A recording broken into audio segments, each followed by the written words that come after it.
Thank you, Alex. So first of all, let's remember why Thierry Delaporte was brought in. Excuse me. He was brought in for a turnaround. So last year we wrote about it, that Wipro's turnaround story may just go for an about turn when the pain points of discretionary spending came in and the changes that Delaporte was bringing were not working out. So essentially, that turnaround has now happened. He is now leaving the company. So essentially... Not in the business perspective. Not in the business perspective. Is with him leaving. With him himself. Right. So he was brought in for a turnaround, but he's now done an about turn and he's leaving the company. So what he did, let's take a brief look at it. He made the biggest acquisition in Wipro's history with Capco, which is a consulting, UK-based consult company. That's for $1.45 billion. Secondly, he brought in about 2 restructurings, mega restructurings in 3 years. That led to a senior level exodus at the company. 25 senior vice president level exits happened in 3 years. About 200 general managers left the company in the 3 years because of those restructurings. Delaporte set up a growth office targeting long-term deals, large deals. That didn't pan out. Not a single large deal was struck during his tenure. What's the definition of a large deal? So essentially something which is more than $1 billion. Okay. So something that TCS and Infosys do quite regularly. So if you want to play in that park, you want to crack the $1 billion deals.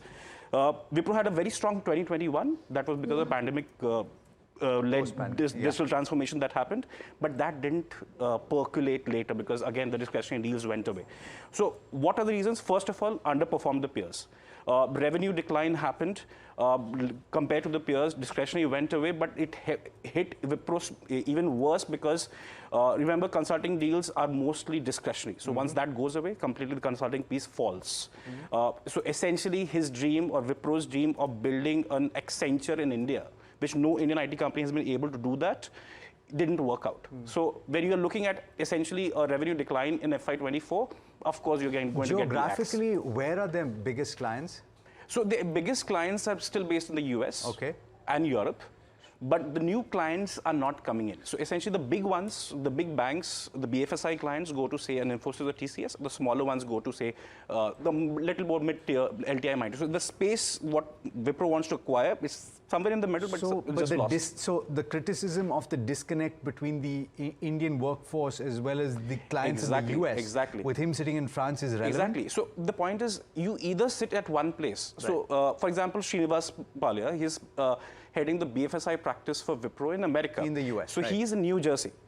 Most CEOs will either sit in India or will sit in the US. You either are close to your clients or you are close to your employees. So you have to do either of them. You can't sit in Paris because there will certainly be a disconnect between either your employees or with your So then the clients. bottom line then, you know, I think we've fairly established what the issues were. Is there going to be a turnaround finally with Delaporte heading for the exit? So difficult to say because discretionary deals are not coming back in a hurry.